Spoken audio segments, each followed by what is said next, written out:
Welcome to the Sales Influence Podcast, where we talk about finding the why in how people buy.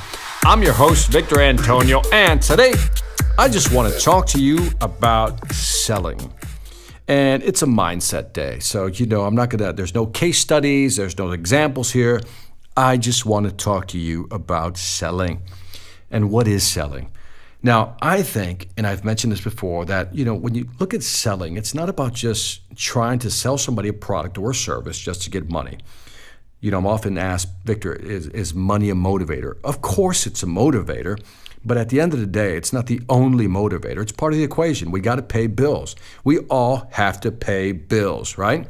So until somebody makes living free, money is always important. Until somebody, invents a way for us not to breathe, oxygen is always important. So selling is important because selling is the engine that moves the economy. Nothing happens until something gets sold. We've all heard this. But yet, when you look at the profession of selling, people say, it has this negative connotation. People look down at salespeople. Well, here's the reality I always tell people. Everybody in a company or in an organization is a cost center except salespeople. Think about this. Everybody in a company is a cost center. Accounting is a cost center. Marketing is a cost center. Management, cost center. Operations, cost center. Salespeople, profit center. In other words, they're out there generating revenue. Now, I get this, that obviously somebody developed a product, or research and development people, marketing is involved, management is involved, supplier chains, all that. I get that. But at the end of the day, if you can't sell the product or service you created, it doesn't matter. You're out of business. So salespeople, having the right sales mindset is important. So sometimes I think salespeople are afraid to sell because they think they're giving something of no value in exchange for something of value, money. And that's when you have the wrong mindset. If right now you don't believe in your product or service, you shouldn't be selling it.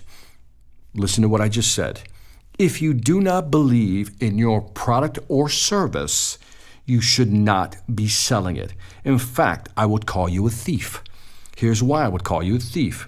1, because you don't believe it, you really don't sell it aggressively. 2, you're a thief because you don't sell it aggressively. You're actually robbing a company of the opportunity of using your product or service. 3, because you're a thief because you're also not selling the product or service your company developed and they really believe in. So when you don't have the right mindset for selling, when you don't know how to sell the product, when you're too afraid to sell your product, then you need to get out of selling. So it's either one of two things. You're selling the wrong product or service, which means you need to find the right product or service. Or if you don't like selling for whatever reason, then you need to get out of selling. I can't tell you how many people I've met in my lifetime in sales who don't believe in the product. All they want to do is make money. And again, I don't have a problem with making money. I love the profit motive, okay? I love self-interest. I always tell people there's a difference between self-interest and selfishness. Self-interest, selfish. Selfish is when you sell something that you know is not going to help the customer, but you want to make money, that is selfish. Let me say that again. If you sell something knowing that it's not going to help your customer, it's not what they want, it's not what they need, just so you can make money, you are being selfish. You are not being a true salesperson. Now, self-interest is selling something of value in exchange for value. Let me say that again. When you sell something of value to somebody or some company because you know it's going to help them, you know they can use it. When you sell something of value in exchange for value, then that is self-interest. That's not selfishness. Too often when people view the profession of selling, they view it through the lens of selfishness. That is, selling something of little or no value, at least to that customer or that client or company, only for the sake of making money. That's being selfish. I'm not about that. I don't like that. I don't like, forcing people to buy something. I don't like tricking people into buy something. That's not my philosophy. I truly believe that salespeople do not have to cheat. They do not have to lie. They do not have to bend the truth. Will you lose some sales? Yeah, of course you will. But I don't know about you. I like to sleep at night. And I like to sleep at night by knowing I didn't screw my customers. I didn't lie to them. I laid it on the table. I gave them my best sales pitch, and that's all you can do. That, to me, is selling with integrity. And I want you to keep that in mind because I believe that selling with integrity is the long game. Selling with zero integrity is the short game. By that I mean is you'll make some quick sales by lying to people. You'll get their money by just bending the truth or omitting things out of a conversation. In other words, lying by omission. You'll make the short-term money, but that's the short game. I like the long game. That means I want to be in this profession of selling for a long time. I want to provide value where people go, you know what? Every time I deal with Victor, that's value right there. I trust him. I know he won't lead me astray. We've all met people like that in our lives, right? That you talk to them, they're just honest, and that's all they want to do.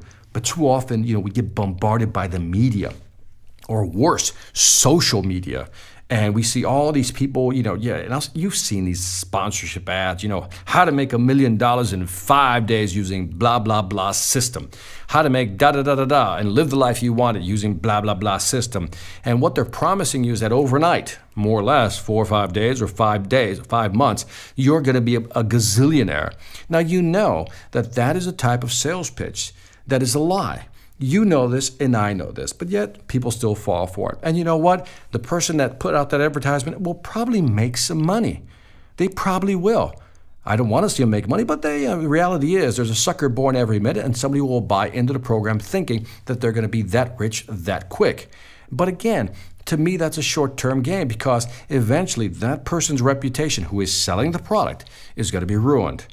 And once it's ruined, it's hard to come back from that. Again, especially if you're in a niche market and people know all the players, it's hard to get back your integrity. It's something you don't want to lose. So when I talk about selling, I'm always talking about always be about self-interest, not about selfishness. Selfishness is, again, selling something that has no value just to make money. Self-interest is selling something of value that you know will help, that you know the customer wants or needs, and then you make some money, and that is your value. And that's what selling is. It doesn't have to be more than that. It just has to be this desire to help other people. And remember my formula in my previous podcast. I talk about, first, if you know your product and you know the value it offers, then all you have to do is add a desire to help. Listen to this. If you know your product and you know the value and you add your desire to help other people, then that is what's going to propel you into being a great salesperson. Know your product, know the people you want to reach, know how to do a presentation, and always maintain that positive attitude. Never take the shortcut. Again, it's easy to sell for the quick hit. It's easy to lie to the customer to close the deal just to hit your number. I've seen companies pressure salespeople basically into lying to customers just so they can actually hit the quota for that month or that year. I'm not about that. I don't believe in that. I think, again, that's a short-term game. But I also think when you force your salespeople to bend the truth, you create dissatisfied salespeople because eventually, we've all had this experience at one time or another when you didn't tell the truth, you bent the truth, you lied by omission, and how do you feel about that later on? You're like, why did I lie? Why did I do that? You start to feel, if I can use the word yucky, you don't feel good about yourself. You just feel yucky. And nobody wants to feel that way. We all want to sell with integrity. And that's my big message here in this podcast, that learn to sell with integrity. It may seem like other people are getting ahead because they're taking shortcuts and bending the truth. But at the end of the day, the question is, do you want to sleep well at night? Do you want to be known as that person of integrity, that person that sells from the heart, but also sells people what they want, what they need? You have a true desire to help. You know your product or service has value, and that's what you're about. That's who you are. It's all about selling with integrity, and it's all about self-interest, provide value, and it's okay to get value in return. So that's it for this Sales Influence podcast. I apologize if this was too philosophical, but once in a while, you got to go there. But anyway, don't forget to leave me some feedback on iTunes, Stitcher, or YouTube. Let me know what you think. Would you like to hear more of these or less of these? I can take it. Also, check out my sales training website, seminarsonselling.com, where you'll find great training videos for you or your team to help you grow your business. Lastly, I want to thank you for listening. This is Victor Antonio, always reminding you, selling ain't hard when you know how. Take care.